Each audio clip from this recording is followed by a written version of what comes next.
Good people, the prophet is back. By the way, I am not a prophet and I don't claim to be one. So, it's just a few hours to Wednesday. As it is, my friend, the deputy president, decided he will not resign. He will fight this to the end, which is his political right. It is his right as a human being. And Article 47, fair hearing, is enshrined in the Constitution. So, I never lied to anyone. I just said, if he wants to secure his political future, he will resign by the other week. But he decided he'll push this to the final conclusion. And by the way, I am still convinced that he is going to resign before the Senate takes up this matter tomorrow. Let's see. If he doesn't, the trial will go to the end and will go to court. And he also hopes that the court can save him. And in fact, he's pegging a lot of his hope in the judiciary. Away from that, I'm back here with this video to tell you this. Did you guys hear what Kimani Ichung'wah said yesterday? Na sasa nataka niwawekee majority leader, who is by the way one of the top contestants for the position of deputy president. In fact, I think I will narrow it down. This now I'm narrowing it down to two. Good old Professor Kithure Kindiki and Kimani Ichung'wah. One of them.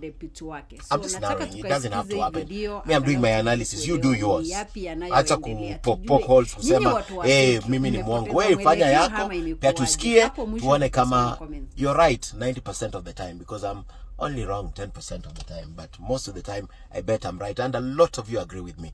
So did you hear what the majority leader Kikuyu MP said yesterday? So he said that Parliament is ready to vet the nominee. These guys know something is going down in the Senate. So coming from Ichung'wah, it got me thinking, what could be the game plan? And you can bet this is a game plan, if at all they are ready. By Thursday evening, when the vote is done, when this impeachment resolution from the National Assembly is confirmed and the deputy president is impeached, he may not be impeached, but this is a scenario if he's impeached. By the time the vote is finished, it will not take 1 hour, 2 hours, 3 hours before we see a gazette notice from the Senate of that impeachment. It will happen. Within that duration, ile bado haya, mpaka gazeti iko tayari. In my thinking, based on what Kimani Ichung'wah said yesterday, in my thinking, bado tunashangaa gazette notice imeanguka. Hey, President, pap with the nominee. Which to me, I'm narrowing down to two people. Hata Waiguru naona ako kando. I'm narrowing down to Ichung'wah and Professor Kindiki. Before even Amazon King settles that your gazette notice, I bet gazette notice ingine president nominating whoever he wants to nominate. Hey, as we are thinking, mpaka president nominate already. This is still Thursday. Wetangula, pap, special sitting on Friday. Parliament is summoned, special sitting on Friday.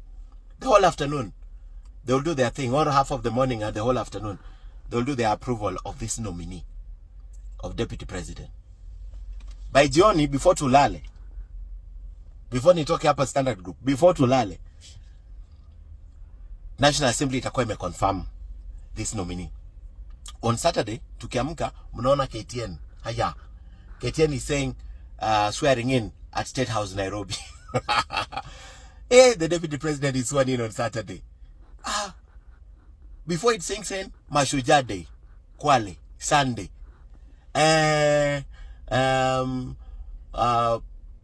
President, my solemn duty this morning is not to say a lot. Actually, I don't want to say a lot. I'm just still getting to understand my new position. But my only responsibility this morning here in Kwale at this day, this remarkable day of Mashujaa Day, I'd want to welcome you, my boss, the president, to address your people. Well, itaenda mbio. That's in my thinking. Aside from that, I'm just saying, that's my thinking. Prophet, sijui, mtajua going forward. Apart from that, I'd want to say something that happened. I am told that super governor has decided to go to Mexico on the eve of the trial. If it's true, I don't know. If he's at all left the country, then I just like to tell you this. It doesn't stop the county assembly, the county of Nairobi, from sending a representative, the county secretary, RCS that was involved in this thing. They can still send someone as a witness to the Senate. So it doesn't matter whether Sakaja is not. Sakaja was not going to testify in his person as Sakaja, but on behalf of the county assembly. This is my thinking.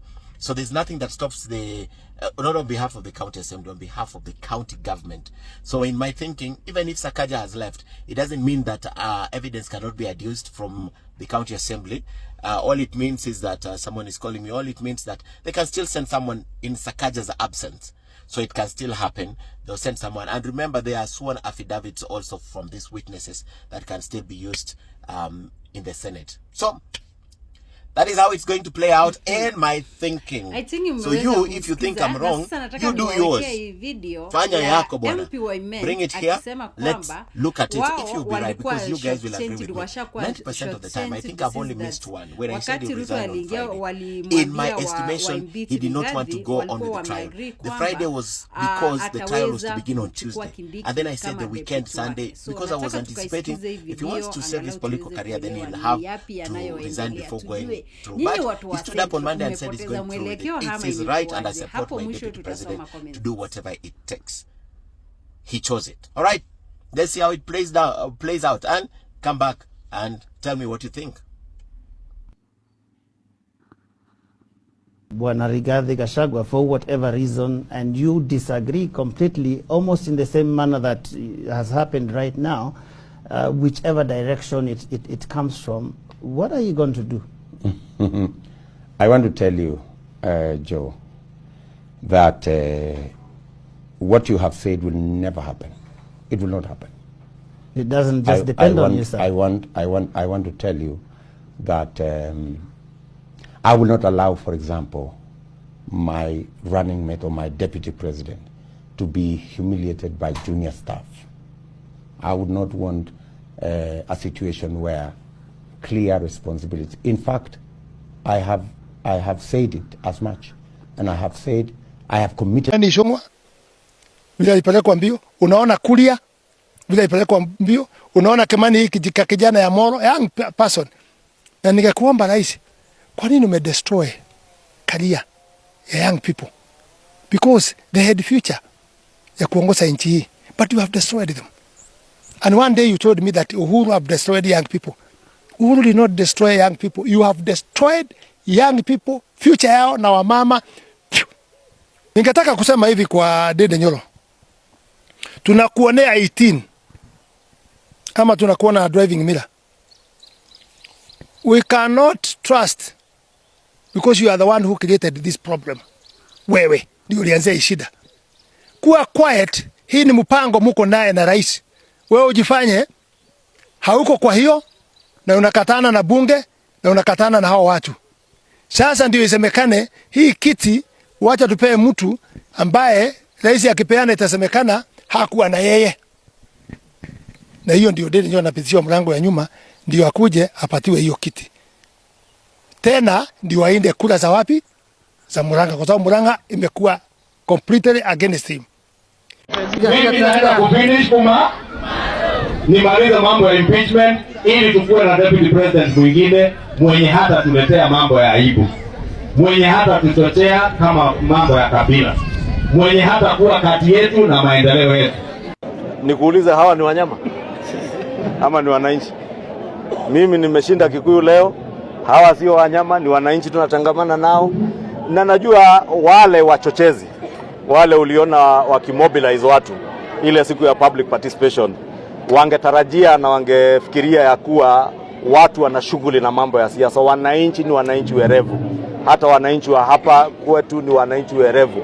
Wanajua mjumbe na wabunge wote wamechaguliwa kwa kazi zao na wanazitekeleza. Baadhi ya hiyo kazi is to make sure that there is oversight, meaningful oversight kwa executive. Na sio tu naibu wa rais, mawaziri, hata rais mwenyewe. Katiba imewapea wabunge nafasi ya kumngatua mtu yeyote mamlakani asipofanya yale mambo yanagusia mambo ya wananchi. Ruto saa hii hata shetani yenyewe amemwacha afanye kazi Kenya. Shetani sasa anaenda huko nchi zingine. Hapa Kenya ni Ruto afanye kazi kwa sababu yeye ni rafiki na shetani wameungana hivi. Kwa sababu vitu ambavyo anafanya sio mtu wa kawaida. Kitu ya kwanza ana utu kwa wananchi wa Kenya. Wakenya wanaumia. Hebu maji mtu anataka kuongeza mkate. Mkate ukisoma hata kwa Biblia, Yesu alilisha maskini watu na mikate na samaki. Lakini huyo jamaa anaongeza. Huyo mtu ni mtu wa Mungu. Umejivalia ngozi ya kondo. Umejivalia ngozi ya kondo. Kule ndani ni umbwa mwitu. Kule ndani ni umbwa mwitu. Wacha nikwambie my friend, tunajua kabisa kitu ambacho unafanya. Baba relax. Kwanza baba naomba hivi, piga sherehe yako, enda kila mahali.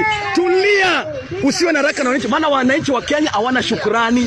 Na baba in fact ninashukuru. Hata kama ulikutana mtu mkasalimia naye kabisa. Maana wanasema inasema kizungu inasema kwamba huyu if you can't beat them fanya nini? Join them. Western kuna mtu ambaye ako na akili na tena nafikiria. Natembea na kushukuru. Natembea umekuja kuokoa watu wa Western. Natembea umekuja kutoa watu katika utumwa. Natembea umekuja kutoa watu katika mnyanyaso ambao mnyanyaso miaka mingi. Kenya tumeuzwa na Kenya tutazidi kuuzwa. Tusipofunguka kile mawazo, tusipokaa pamoja na tuungane pamoja, na kuambia hakuna mahali Kenya inaenda. Maana viongozi ambao tumechagua wote ni wanafiki, wote ni wezi, wote ni majambazi, wote hakuna mtu ambaye anasaidia wa Kenya. Hawana haja na wa Kenya. So long as akipata pesa, akishapata pesa, kesho niliwaambia last time, ukiwa kanisani ukitaka gari, mchungaji anakuombea. Lakini mchungaji akitaka gari, yeye anachangiwa. Auone unachezewa hata wewe.